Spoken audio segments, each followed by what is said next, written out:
Hello friends, இன்றைக்கி கார்த்திகை தீபத்துக்காக விளக்கு decker பண்ணுற ஐடியா தான் பார்க்க போகிறோம்.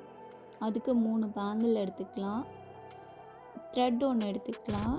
இப்போது அந்த பேங்கிளோட 2 சைட்லேயும் சேர்த்து வச்ச மாதிரி ஒரு நாட் போட்டுக்கலாம். ஒரு 3 டைம் சுற்றிட்டு அதுக்கப்புறம் நாட் போட்டுக்கோங்க.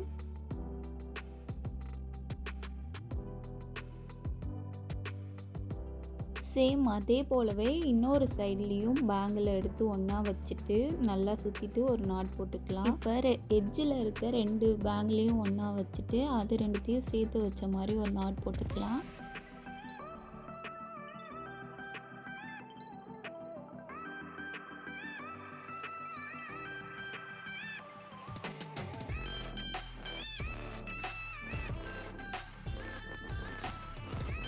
இப்போது விளக்கு வைக்கிறதுக்கான பேஸ் ரெடி ஆயிடுச்சு. இதனோட பேஸில் ஒரு திக்கான பேப்பர் ஏதாவது ஒன்று எடுத்துக்கிட்டு அதை அந்த ஷேப்பில் ரவுண்ட் பண்ணிக்கலாம்.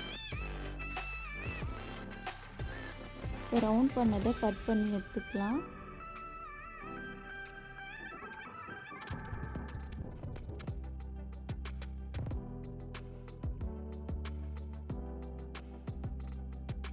இப்போ கட் பண்ணி எடுத்த அந்த சார்ட் பேப்பரோட எட்ஜஸில் க்ளூ அப்ளை பண்ணிக்கலாம். இப்போ ஆல்ரெடி நம்ம ரெடி பண்ணி வச்சுருந்த பேங்கிள் பேஸ் இருக்குல்ல, அதை இது மேலே ப்ளேஸ் பண்ணிக்கலாம். இதை மாதிரி நான் 6 பண்ணியிருக்கேன்.